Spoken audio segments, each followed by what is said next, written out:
नमस्कार। मैं सुनीता कथा मंथन में आप सबका स्वागत करती हूँ।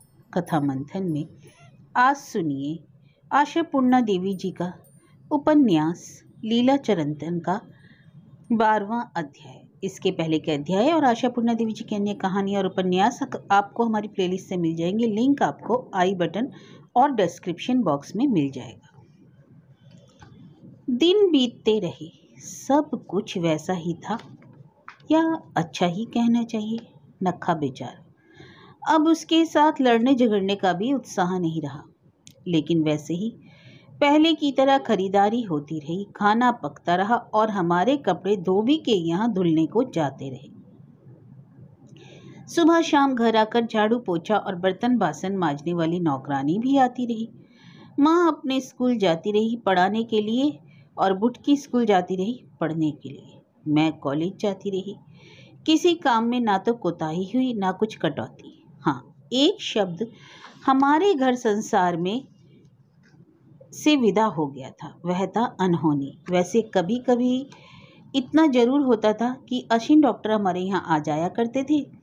वे कभी कभी वजह बेवजह खुले गले से हंस पड़ते और मजे से चाय पिया करते थे। इस मौज मस्ती में माँ भी शामिल होती थी। तब मुझे अपनी माँ पर बड़ी हैरानी होती थी और कभी कभी तो मेरी परेशानी भी बढ़ जाती थी। आखिर माँ उनके साथ इतना हंसती चहकती क्यों है, उनसे हंस मिलकर बातें क्यों करती है? क्या माँ पिताजी से बदला लेने के लिए ऐसा कर रही है? ऐसा तो नहीं है कि परमा काकी से जलन के नाते ऐसा कर रही है, या फिर माँ सारी दुनिया से नाराज है और खुद को मिटाने पर तुली है। कभी कभी तो मेरे जी में आता है कि मर जाऊं। मरने से भला क्या दिक्कत है, वह तो अपनी मुट्ठी में है। लेकिन मैं उस नक्खा बेचारे के बारे में सोचकर मरने की बात टाल जाती। अगर मैं मरा गई तो क्या नक्खा बचेगा? लेकिन इसी एक रास्ता के बीच एक अनहोनी बात हो गई। अचानक एक दिन भैया घर आ गया। वह बुखार में कांप रहा था। 2 लड़के उसके साथ आए थे उसे छोड़ जाने के लिए। उन्हीं से पता चला कि भैया पार्टी के काम से किसी दूर दराज के गांव में किसान आंदोलन या ऐसे ही किसी काम के सिलसिले में गया था। वहां पर पोखर या जोहड़ के पानी के सिवा और कहीं पानी का इंतजाम नहीं था। ट्यूबवेल की बात तो दूर है, लोगों ने कभी इसे सपने में भी नहीं देखा था। गांव में चारों ओर सड़े गले बांस और सड़े और सीझे हुए धान की अजीब सी बू फैली रहती थी। भैया से वहां का वातावरण झेला नहीं गया। पानी को उबालकर पीने के बावजूद बदबूदार पानी और सड़ांध भरे माहौल में रहने के कारण, उल्टी और दस्त होने के कारण वह वहां बेहोश पड़ा था। तेज बुखार में भी तप रहा था, आंखें लाल और देह अंगारा। वैसे गांव के लोगों ने यह बताया कि इसमें डरने वाली कोई बात नहीं है, ऐसा तो आए दिन होता रहता है। 2-3 दिनों के बाद सब कुछ ठीक हो जाएगा। हाँ, लेकिन जिनकी तकदीर ही खराब है उनकी बात और जात अलग है, और ऐसे तकदीर वाले की तादाद भी कुछ कम नहीं है। पार्टी के नेता यही कहा था कि रोगी को किसी तरह गांव से बाहर ले जाकर कस्बे या जिला के अस्पताल में भर्ती करा देना होगा। लेकिन रोगी को साथ लेकर आने वाले दोस्तों को यह सब करना खामखा झमेले में फंसना जान पड़ा। वे बेहोश पड़े भैया को किसी तरह हमारे घर तक ले आए और यह कहकर खिसक गए कि बेहद जरूरी काम है। और यह भी तकदीर की ही बात है कि माँ उस समय घर पर ही थी और हम दोनों बहनें भी। अपने बेटे की ऐसी हालत देखकर माँ का रोना चीखना चिल्लाना तो दूर, उसके मुंह से 2 बोल तक नहीं फूटे।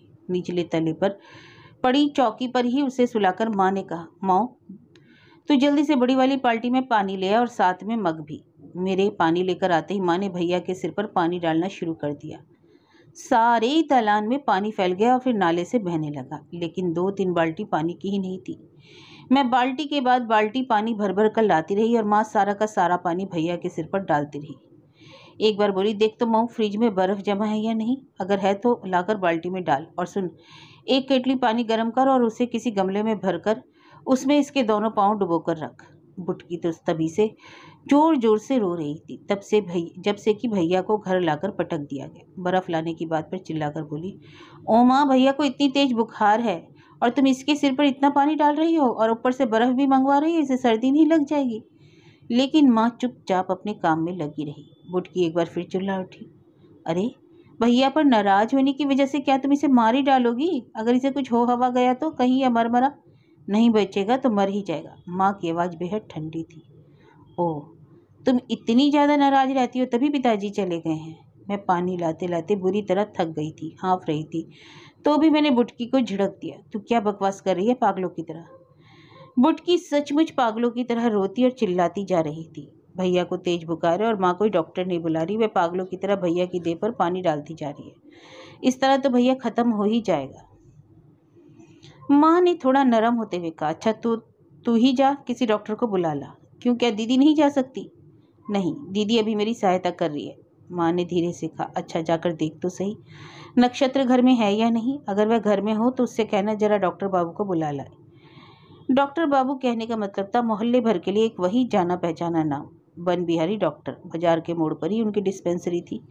वह कोई नामी गिरामी या तामझाम वाले डॉक्टर नहीं है, लेकिन मोहल्ले या पास पड़ोस में कि किसी को कोई कष्ट या बीमारी हो जाए तो उन्हीं का ही सहारा है। और अगर नक्षत्र भैया ना हो तो, बुटकी ने पूछा, तो उसके घर में बोल आना, जब वह लौटे तब। वह तेजी से बाहर भागी। उसकी फ्रॉक की पीठ का ऊपरी बटन भी नहीं लगा था तो भी, और इसी के साथ जो अनहोनी बात हो गई, सामने वाले खुले दरवाजे से आसीन डॉक्टर का घर के अंदर दाखिल होना। मुझे तो यही जान पड़ा कि केवल ईश्वर की इच्छा या प्रेरणा से ही हो सकता है। इस संसार में कभी कभी ऐसा भी हो जाता है। आशीन डॉक्टर ने बताया कि भैया को मलेरिया नहीं है, यह एक तरह का वायरल फीवर है।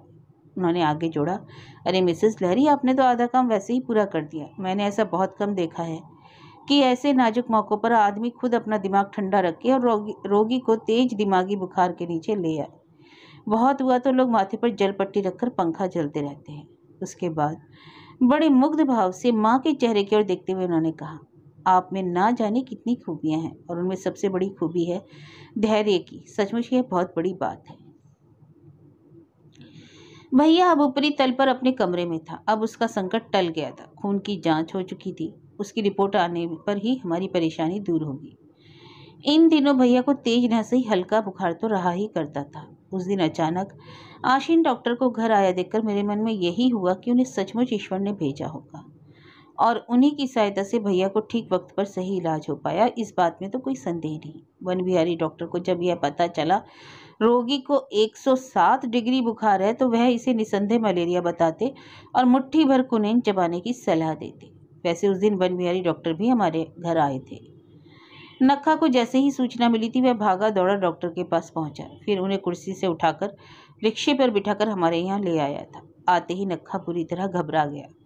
हालांकि खबर पाते ही वह इतनी जल्दी डॉक्टर को कैसे यहाँ ले आया यह मैं सोच नहीं पाई। मेरी बातें सुनकर उसने भी वही बात दोहराई थी, जिसका मतलब था कि शायद उसे भगवान ने ही भेज दिया था। लेकिन माँ ने वन बिहारी डॉक्टर को ही कहीं ज़्यादा सम्मान दिया था। उसने आशीन डॉक्टर की तरफ देखते हुए कहा था, तुम यह सब छोटे मोटे बुखार और रोग बलाए के बारे में क्या जानो? इन सब बीमारियों को लेकर कोई खास प्रैक्टिस भी नहीं होती। तुम बड़े डॉक्टर हो, इसे अब हमारे डॉक्टर बाबू ही देखेंगे। उस दिन आशीन डॉक्टर के लिए माँ के मुंह से तुम शब्द सुनकर मेरा माथा ठनका। इसके पहले तो मैंने कभी भी उनके लिए तुम संबोधन नहीं सुना था। और मैं इस बात के लिए भी हैरान थी कि हमारे डॉक्टर बाबू ही देखेंगे सुनकर भी आशीन डॉक्टर शांत बने रहे। किसी तरह की खींच नाराजगी दिखाए बिना उन्होंने हंसते हुए कहा था, हाँ हाँ क्यों नहीं, वही देखेंगे। लेकिन अगर कोई दूसरा नामचीन डॉक्टर होता तो यह सुनकर ये बड़ी तेजी से उल्टे पांव चला जाता। जी हाँ ठीक है, वही देखे, मैं चला। वैसे बन बिहारी बाबू जब भैया को देख रहे थे तब आशीन डॉक्टर माँ से आंखों ही आंखों में मानो कुछ कह रहे थे, जैसे कोई साजिश कर रहे हो। उसका मतलब शायद यही था कि हाँ हाँ वे जरूर देखें, आखिर उनकी भी कोई साख है, सम्मान है। बाद में मैं तो हूँ ही। मुझे तो कुछ ऐसा ही जान पड़ा। बाद में सारा वृतांत सुनने के बाद नक्षत्र ने मुझसे कहा था, बाप रे, तू क्या इतना घुरघुर कर उन दोनों के चेहरे को ऑब्जर्व कर रही थी? मैं उसकी बात सुनकर जरा भी शर्मिंदा नहीं हुई, लेकिन मैंने अपनी गलती मान ली थी। फिर मैं क्या करती तुम ही बताओ। मैं ठहरी शैतान, एक नंबर की पाजी, मैंने कहा, और इस बात पे जरा भी इनकार नहीं करती। आशीन डॉक्टर की वह मुग्ध दृष्टि और माँ की मधुर भंगिमा को मेरी नज़रों ने ताड़ लिया था, और कभी कभी उनकी इस तैयारी पर गुस्सा भी आता था मुझे। हालांकि भैया की बीमारी की वजह से आशीन डॉक्टर को हमारे घर कई कई बार आना पड़ा, और वे एक तरह से हमारे घर के सदस्य ही बन गए थे। और इस बीच सबसे मज़ेदार बात यह हुई कि भैया आशीन डॉक्टर को काका काका कहकर एकदम से भावुक हो जाया करता था। अगर डॉक्टर साहब किसी दिन नहीं आते तो परेशान नजर आता। भैया की सेहत और तबीयत कुछ ऐसी बिगड़ चुकी थी कि पहले की तरह उसके लिए सारे काम करना मुश्किल था। सेहत के सुधरने में भी अभी काफ़ी देर थी, अभी तो उसकी हड्डियां गिनी जा सकती थी। सुबह के जलपान में उसे जो पथ्य मिलता था वह भी उसके लिए भी बेचारा एक एक पल गिना करता था। तेल और मसाले के बिना उसे जो चिकन स्टू यानी मुर्गी का रसा मिलता था उसे वह अमृत समझकर पीता था। अगर उसका बस चलता तो वह कटोरी तक ही चबा डालता। खाने पीने के मामले में भैया कभी भुक्कड़ों जैसा सलूक करेगा, यह कोई सोच सकता है भला? हो सकता है उसके लिए वह बीमारी ही जिम्मेदार थी जिसने उसके देह का सारा रस निचोड़ लिया था, और हो सकता है इससे भी ज्यादा जिम्मेदार उसका वह फैसला था जिसके चलते घर का खाना पीना और आराम छोड़कर वह इधर उधर भागने और भटकने को मजबूर हुआ था। और सचमुच यह बड़ी अजीब बात थी कि भैया का गुरु समान वह दोस्त जिसके उकसाने पर भैया विपदा की उस काली घड़ी में हमारा साथ छोड़कर चला गया था, माँ की बेबसी के बारे में बिना कुछ सोचे समझे वही दोस्त अपने एक सहयोगी के साथ भैया को घर के बरामदे पर बड़ी पड़ी चौकी पर डालकर खिसक गया था, और इसके बाद जिसने अब तक अपना चेहरा तक नहीं दिखाया था। एक दिन मैंने इन तमाम बातों के लिए भैया को खूब भला बुरा सुनाया था। तेरे वे बेशरम दोस्त, छी, जिनकी बातों में आकर तुमने अपना कर्तव्य भुला दिया। तुम्हें होश ही नहीं रहा कि क्या अच्छा है और क्या बुरा, और उन्हीं दोस्तों से दोबारा मुड़कर कि नहीं देखा तुम्हें कि तुम जिंदा भी हो या गुजर गए। भैया भी अंदर से बड़ा दुखी था। उसके मुंह से इतना ही फूटा, उन लोगों ने सोचा होगा कि मैं मर ही गया हूँ शायद, और इसलिए वे सब अब हमारे घर के सामने खड़े होने का साहस नहीं जुटा पा रहे हैं। ठीक हो जाने पर दोबारा उनके तलवे सहलाने को जाओगे ना? भैया ने बिना कुछ बोले हाथ जोड़े और अपने माथे से लगाकर नमस्कार किया। तब मुझे ऐसा लगा कि भैया अब पुरानी पटरी पर वापस आ जाएगा। एक दिन आशीन डॉक्टर भैया को कह रहे थे, तुम्हारे हायर सेकेंडरी तुमने पास कर लिया है, अगर तुम चाहो तो मैं अपनी रिसर्च लेबोरेटरी में कोई काम वाम दिलवा सकता हूँ। मैं अपने दूसरे पार्टनरों को मना लूँगा, इससे तुम्हें काम सीखने जानने का एक मौका मिल जाएगा। थोड़ी देर बाद उन्होंने मुस्कुराते हुए जोड़ा, ऐसी आशा करना कि तुम्हें कोई बड़ी ऊंची जगह पर बिठा देगा गलत होगा। पहले तो किसी छोटी मोटी बहाली से ही काम शुरू करना होगा। खैर वह सब तो होता रहेगा, पहले तुम ठीक तो हो जाओ। भैया के कमरे के पीछे एक संकरा सा बरामदा है, दरअसल इसे एक गलियारा ही कहना चाहिए। उस बरामदे के आखिरी छोर पर 2 तल्ले पर हमारा एक बाथरूम है, बाकी दूसरे 2 कमरों से भी उस बाथरूम तक जाया जा सकता है, बल्कि जाना पड़ता है। घर में यही एक ऐसा बाथरूम है जो नीली टाइल से लैस है। वहाँ आते जाते भैया के कमरे की खिड़की और खिड़की के पास लगे उसकी पलंग को देखा जा सकता है। यही नहीं, उसके कमरे के दरवाजे पर लगे पर्दे के पीछे खड़े होकर कमरे में होने वाली बातें भी सुनी जा सकती हैं, और उन बातों के सुनने के लिए ज़रूरत हो या ना हो बाथरूम की तरफ जाया जा सकता है, मसलन रुमाल में साबुन लगाने या तौलिए को गीला करने के बहाने। और इसी तरह एक दिन मैं माँ की उन सारी बातों को सुन पाई थी। उस दिन भैया को खुद अपने आप बाथरूम जाकर नहाने की इजाज़त भी दी गई थी।